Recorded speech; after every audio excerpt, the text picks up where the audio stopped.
नमस्कार दोस्तों, बहुत बहुत स्वागत है आपका हमारे YouTube चैनल पर। कैसे हो? आई होप आप सभी अच्छे होंगे।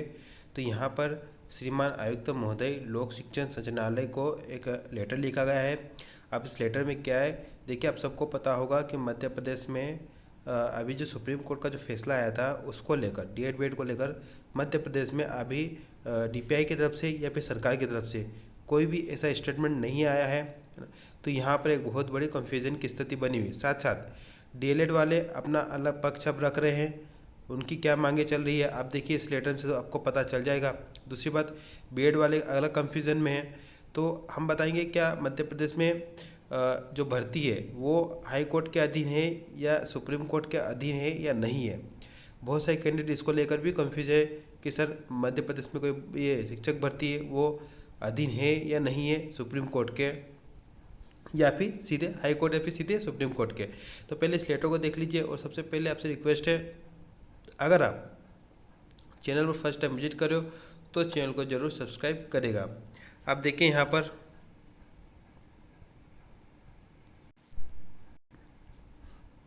अगर आप देखोगे तो ये श्रीमान आयुक्त महोदय लोक शिक्षण संचालनालय गौतम नगर ये दिया गया है।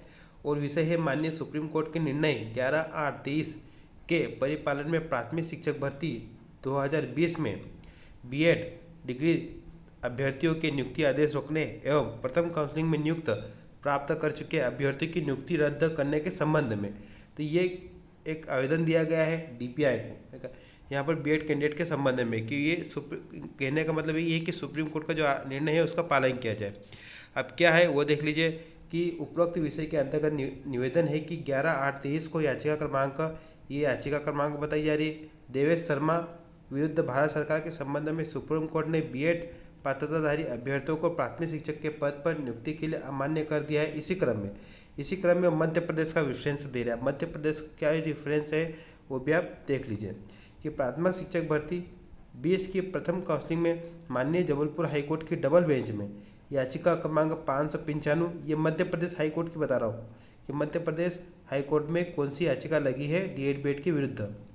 विपिन कुमार द्विवेदी विरुद्ध स्कूल शिक्षा विभाग मध्य प्रदेश एवं याचिका क्रमांक 13/768/22 है ना, ये 2022 में लगी थी और 2023 में लगी थी, दोनों को मर्ज कर दिया। केसी नंदन साहू विरुद्ध स्कूल शिक्षा विभाग मध्य प्रदेश के तहत माननीय सुप्रीम कोर्ट के अंतिम निर्णय के अधीन थे, जिसमें प्रथम काउंसलिंग में प्राथमिक शिक्षा के लिए जारी विज्ञापन एवं नियुक्ति आदेशों में उपयुक्त भर्ती प्रक्रिया को इस याचिका के अधीन रखने का उल्लेख किया गया। अब इसमें एक बड़ा कन्फ्यूजन है। बहुत सारे कैंडिडेट बोले कि सर नियुक्ति पत्र में कहीं से कहीं तक नहीं लिखा है कि भर्ती कोर्ट के अधीन है। तो मैं आपको एक विज्ञापन दिखाऊंगा, उस विज्ञापन में क्लियर लिखा हुआ है, तो इस विज्ञापन में मैं आपको इस लेटर के बाद दिखा दूंगा। आगे हम इसको पढ़ लेते हैं। आगे इस लेटर में क्या लिखा हुआ है। आगे इस लेटर में लिखा गया है कि प्राथमिक शिक्षक भर्ती 2020 की द्वितीय काउंसलिंग को इंदौर हाईकोर्ट की खंडपीठ में याचिका क्रमांक 13/146/23 अंतिम शर्मा विरुद्ध स्कूल शिक्षा विभाग मध्य प्रदेश को सुप्रीम कोर्ट के अंतिम निर्णय के अधीन कर दिया गया था, जिसमें द्वितीय काउंसलिंग में प्राथमिक शिक्षक के लिए जारी विज्ञापन एवं नियुक्ति आदेशों में उपरोक्त भर्ती प्रक्रिया को इस याचिका के अधीन रहने का उल्लेख किया गया। तो इस लेटर में मध्य प्रदेश में जो भी जितने भी केस चल रहे हैं उन केस का डिफरेंस दिया गया है और भर्ती को यहाँ पर बीएड वालों को रोकने की मांग की गई है और ये डीपीआई को सौंपा गया है। इस आप उसका स्टैम्प भी देख सकते हो और डेट भी देख सकते हो, है ना। तो ये लेटर दिया गया है। तो क्या सच मध्य प्रदेश की जो प्राथमिक शिक्षक भर्ती का जो विज्ञापन आया था, अब हम उसको देख लेते हैं कि उसमें जिक्र किया गया है या नहीं। तो दोस्तों ये 2022 का विज्ञापन है। वर्ग 3 के दस्तावेज अपलोड करने के संबंध में सूचना जारी की गई थी 28/12/22 को।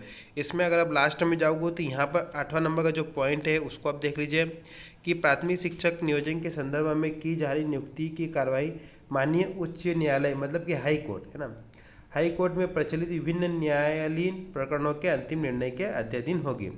अब इसमें सुप्रीम कोर्ट का कहीं से कहीं जिक्र नहीं है, लेकिन एक बात है कि हाई कोर्ट का तो जिक्र है और हाई कोर्ट ने सुप्रीम कोर्ट का जिक्र किया है, वो आप देख लीजिए।